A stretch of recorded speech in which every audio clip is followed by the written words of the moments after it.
This program is powered by AIM Employers Association and Ogletree Deacons, a Feature Group USA production. Hello, everybody. I'm Phil Brandt, President and CEO of AIM Employers Association. And according to a Reuters 2025 report, organizations with visible AI strategies are 2 times likely to experience revenue growth. Yet, 31% of organizations still have no significant plans for AI adoption. Strap in, I'm about to get fired up on This Week at Work. This Week at Work is the only show to pack workplace news, practical HR solutions, and timely insights into every 30-minute episode. This tech isn't just about speed, it's about strategy. The phase 1 is let's use it. Then phase 2, create your own chatbot. Phase 3 is getting something to do transactions for you. Go over here and get this information and do X with it. For an example, it can go into my email, it gets rid of all the junk, and it can prioritize all my emails. It says, here's the ones you've received, here's the order they've come in, but here's the priority of them. These are requiring responses right now. These types of things are very useful that can help small teams perform faster and better. Download today's key takeaways and spark change in your workplace. All this and more on This Week at Work.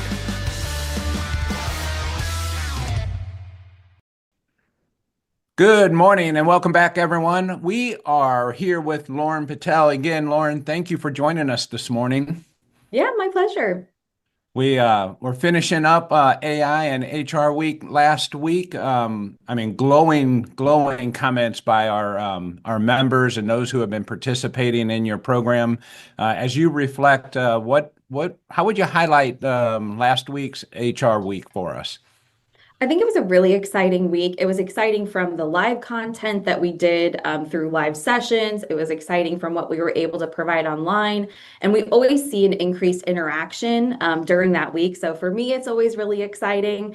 But I think the big takeaway is we really make a focused effort to try to meet everyone where they're at in their AI journey. So whether I've never touched it before, it's scary. What is this? How do I log in? All the way to, I'm a daily user, I'm bored, give me something else, give me something better. We were really able to meet all of our members and those who were coming along for the journey as non-members, no matter where they were at. So that was a really nice takeaway.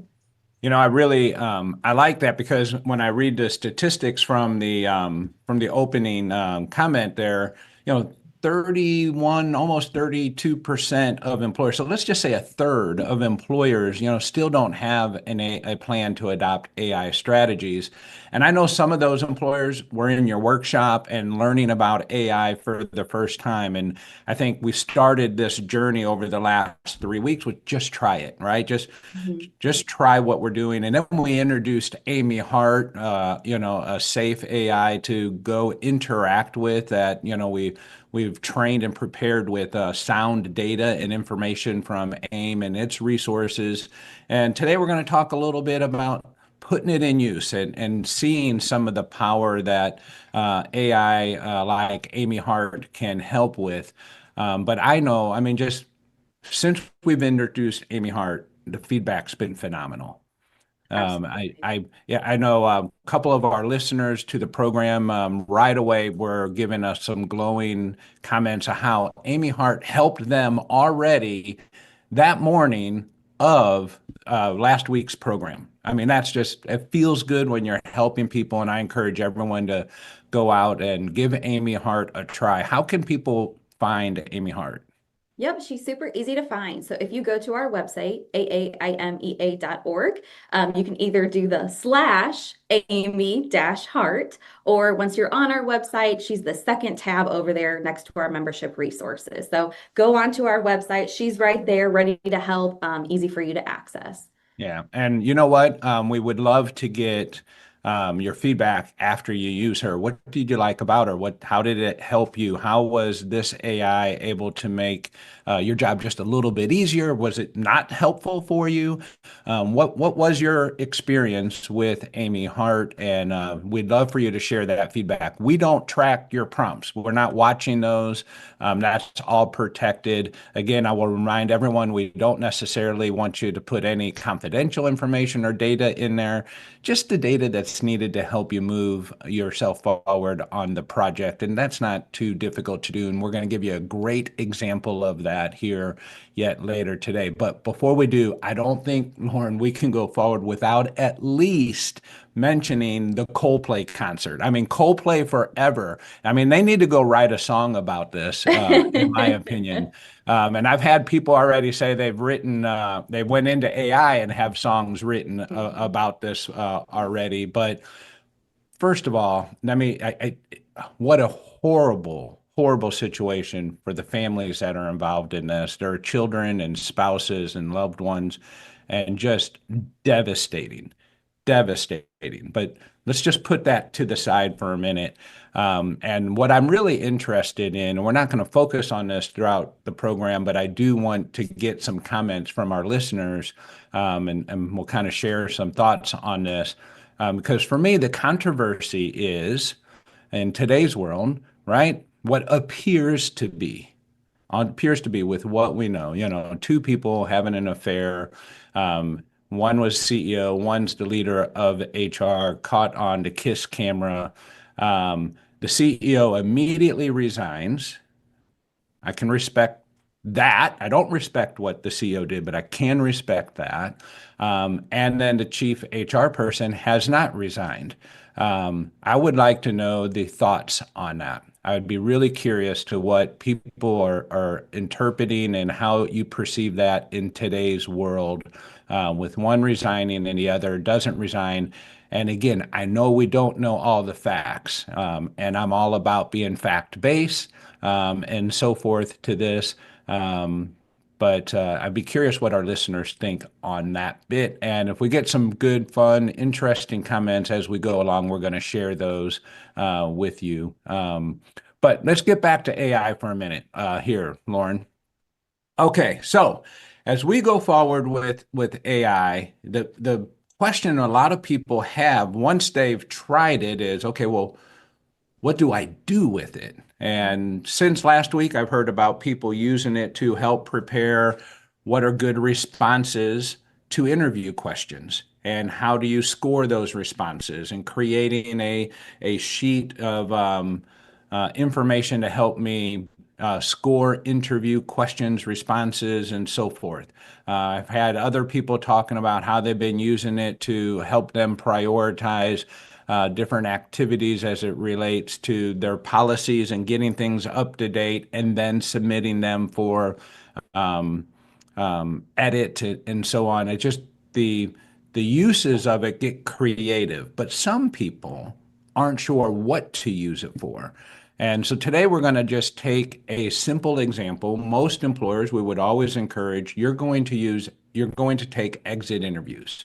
When we're in our roundtables and we're having discussions, some employers pay us to do their exit interviews for them, and you get that data. And it doesn't ever appear to be a systematic, I received the data, I do X with it, and I share it on this schedule with whom. Like, that bit of it always gets a little bit loose. HR does a great job collecting it, but when do they share it with who is not always clear. And I get it, if you're small, there's not a lot of exit interview data.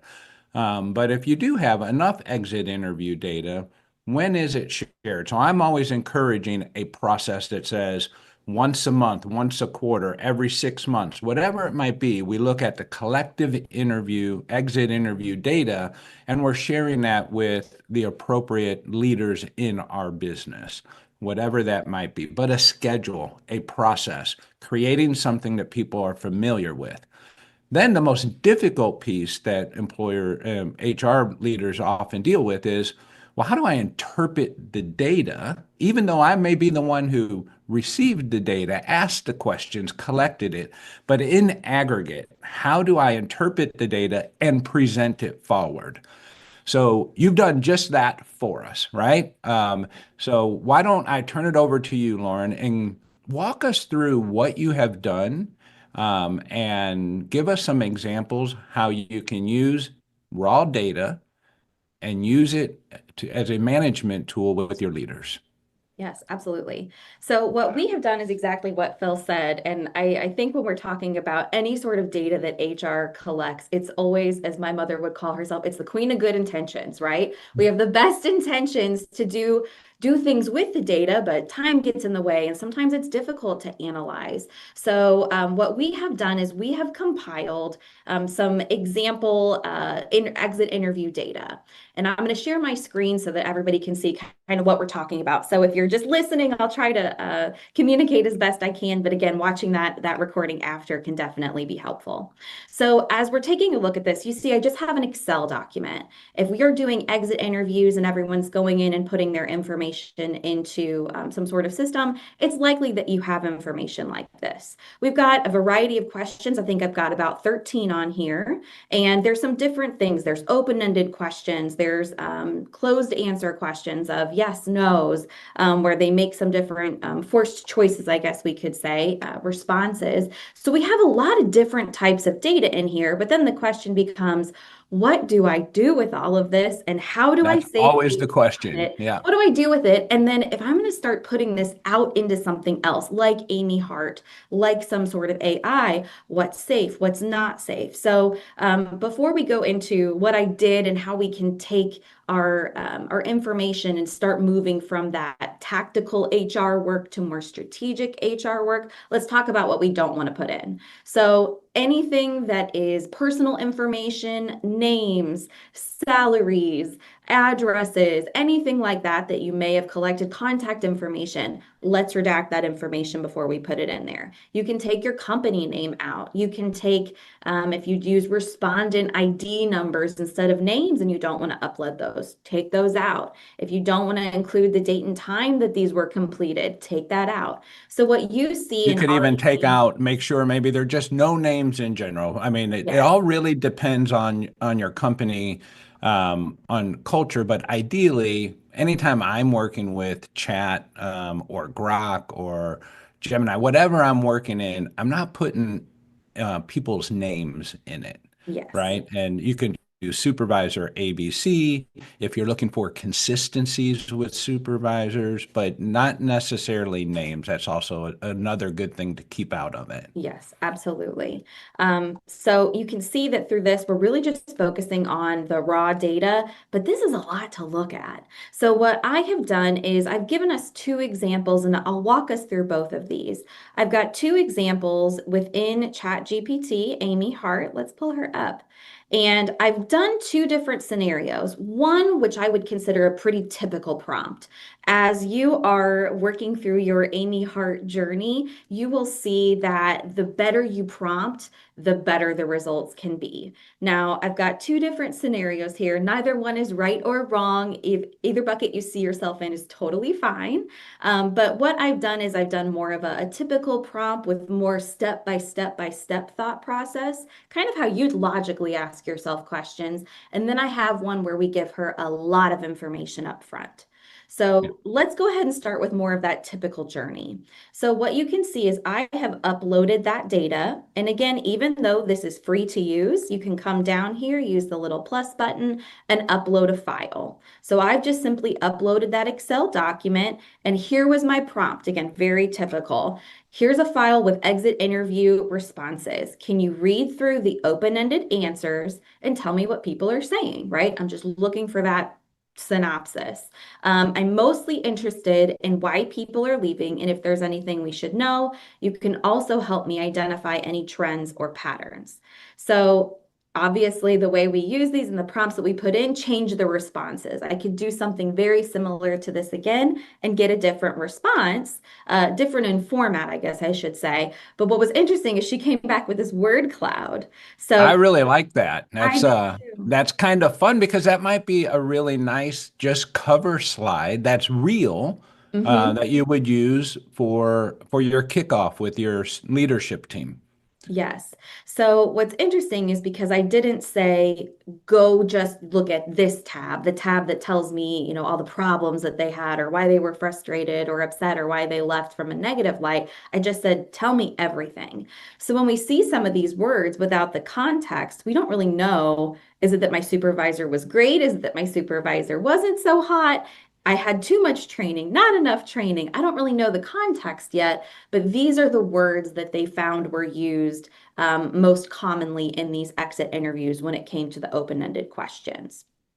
So Now, after you don't that, want to just stop with the word cloud. Okay, let's just, right, because as I'm reading some of your comments, it could be the management or supervisor indicating issues or praise around leadership. But you put this on an exit interview and you say, here it is, here's the word cloud.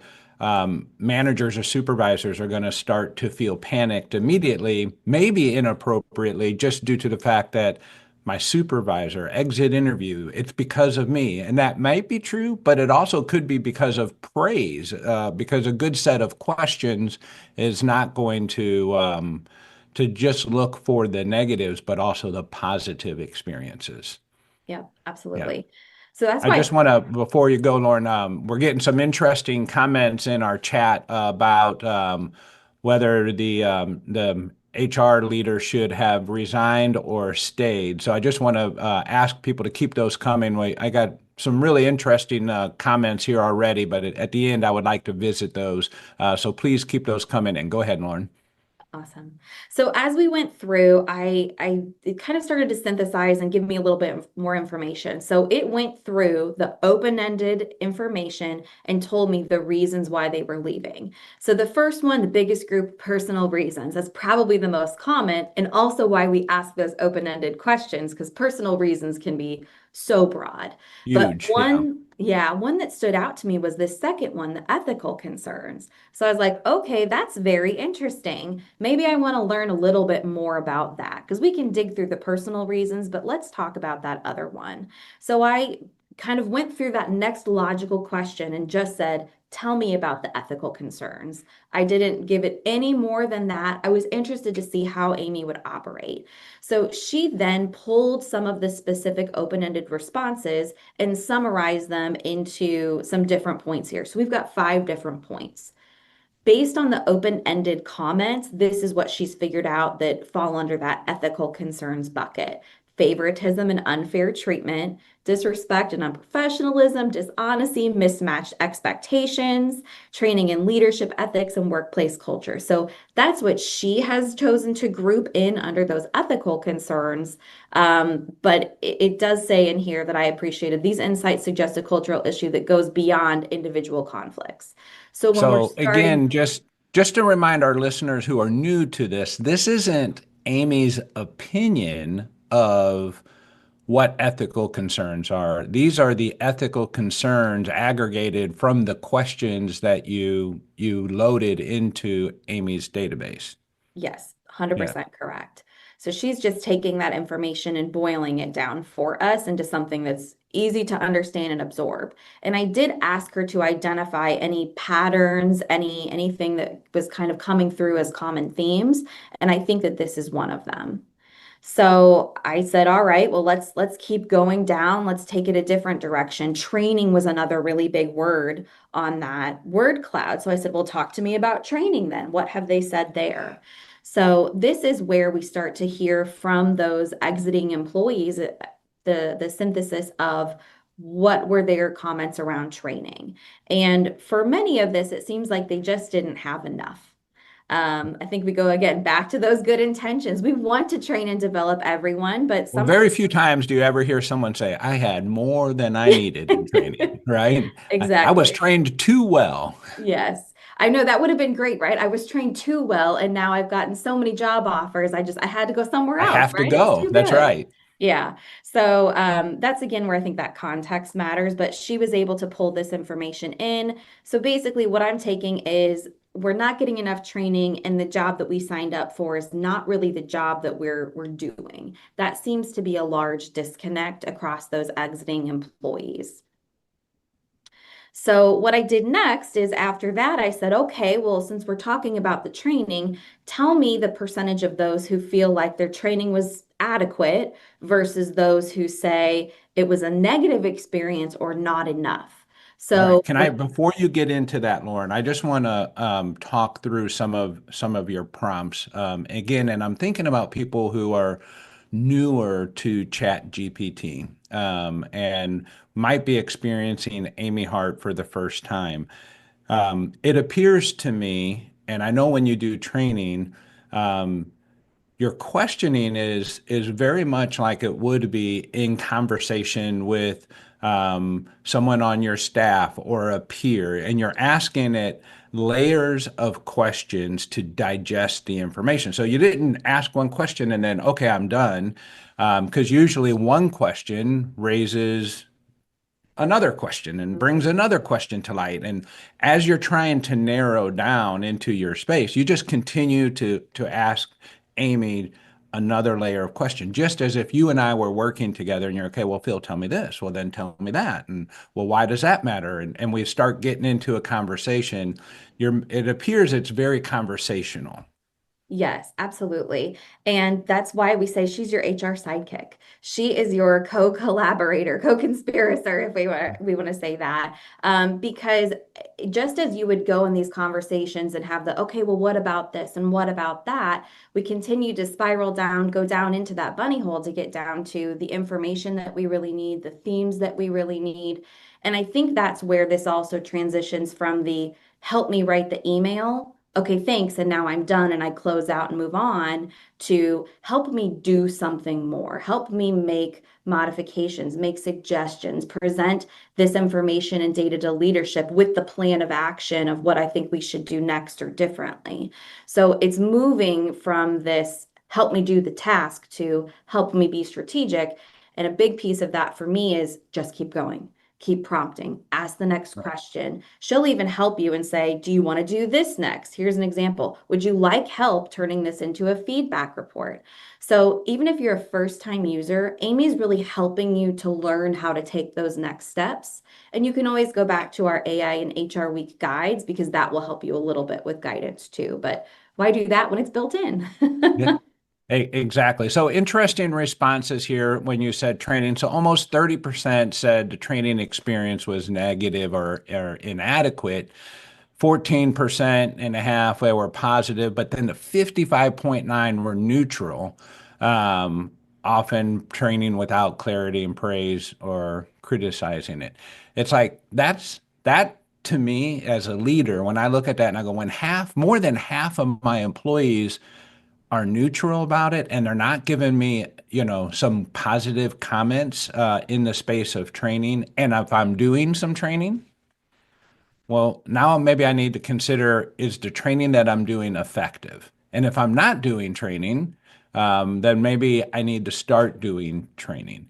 So it's interesting when you start to break it down. I like the fact that it statistically did that analysis, which could take a lot of time for an HR professional to do. Absolutely, absolutely. And I'll tell you, I love this because I am not great at Excel. It's not where I love to spend my time. So this helps me to do some of that formulaic work in a much easier, more conversational manner because that's what feels right to me. So what I did next is then I said, okay, well, are we just out of the norm on this? If this was the information I had, is this normal? Is this abnormal? Pull some benchmarked data.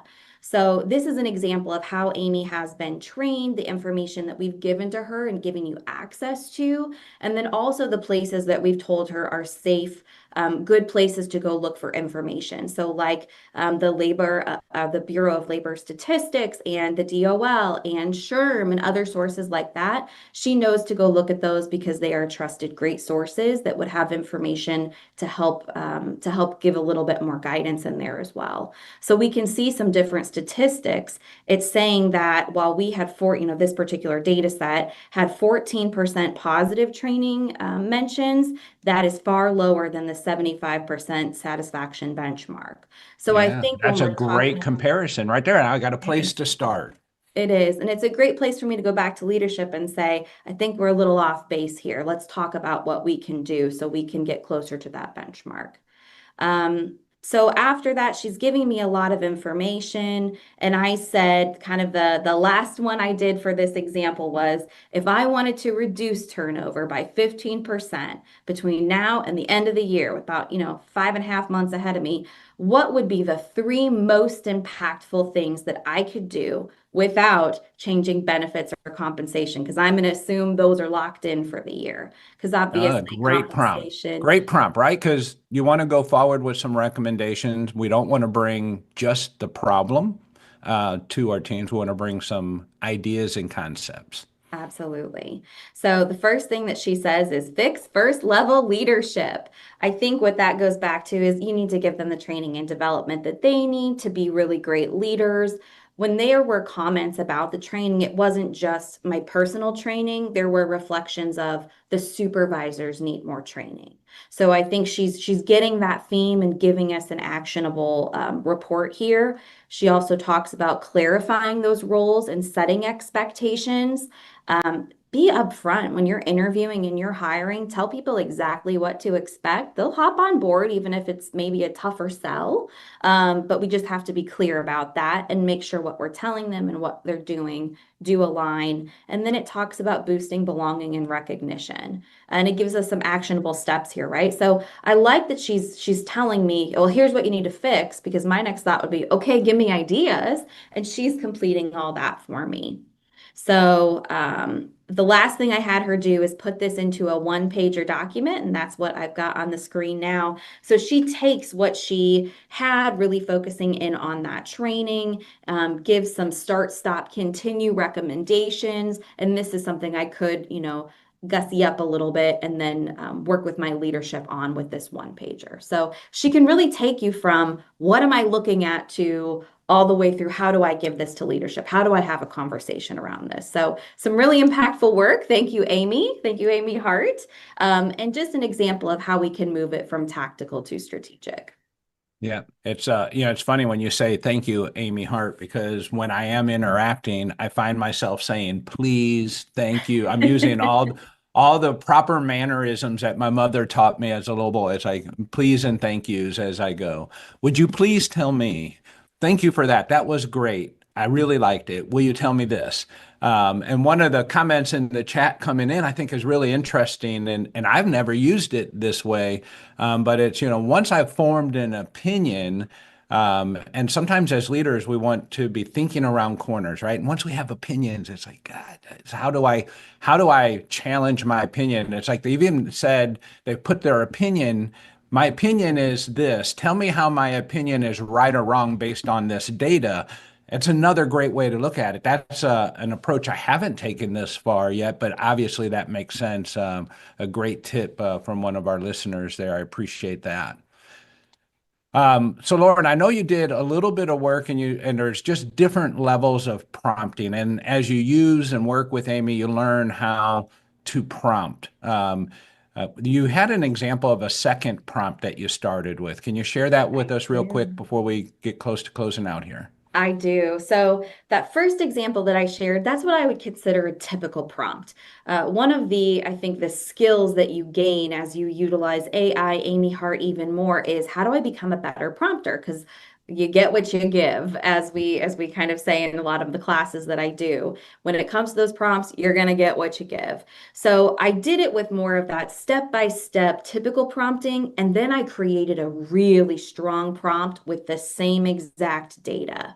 The difference is I gave it a lot more context. I gave it boundaries. I gave it qualifications. I also said more specifically, this is exactly what I want as an output. So the first thing that you'll notice if you're looking at this is it's a lot longer, right? I've got 3 little baby paragraphs here, but I'm giving it a lot more information and a lot more direction. If I had to focus on one part, I do want to share about that direction. So I said, please organize your findings into 5 key insights, each supported by examples or patterns from the data. Prioritize clarity and brevity. Use bullet points, clearly label them. Assume your audience is an executive team. So in my mind, I'm saying, do everything we just did in the step by step by step by step by step. I'm giving all of it to her up front. So if you think about how you maybe set up a meeting and say, this is what we hope to accomplish in the meeting, lay out all of that for Amy and she can help you go through. So she did the analysis and then she gave me the feedback exactly as I asked in 5 key findings with specific insights that with matched it. So we see in here many of those same things: management quality and leadership gaps, career growth and development stagnation, compensation and recognition shortfalls, workload and burnout, and communication and culture disconnect. So I'm seeing the same themes presented in a different way with a bigger prompt versus step-by-step prompts. And even then I can come back in and say, okay, compare them back to that benchmarked data. So I'm asking for that additional validation and can even again ask for that summary if I wanted it. So just some examples on what being a super great prompter can benefit you as far as getting it all done maybe in 1 or 2 shots versus dig, dig, dig, dig, dig in multiple steps. But neither one is right or wrong. It's how you prefer to use it and what makes sense to you. Whatever works works for her. And I don't think you can give her too much, right? Mhm. The better questions that you ask her or direction that you give her, the better response you're going to get. And then just work to refine the data in response the way that you need. Keep asking questions or giving Amy directions there. All right, real quick, Lauren, before I close out with another little bit here on the Coldplay drama.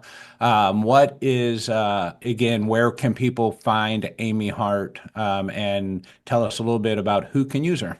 Yes. So Aaime Hart is open to everyone, whether you are HR or not HR. My brother is a director of operations and he's in town. And so I had him try it last night. He's like, this is really cool. So anytime you're dealing with people or compliance, anything in your business, give her a shot. Just go to our website, aaimea.org, and she's that second tab in our navigation menu.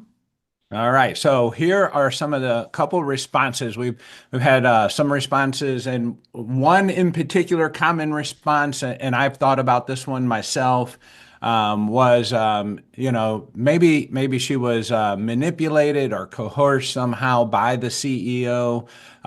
She wanted to see Coldplay.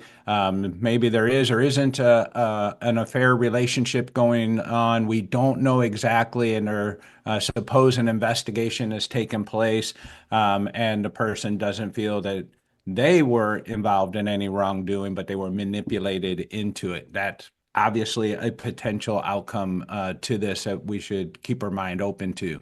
However, the award-winning response, I like this one, is that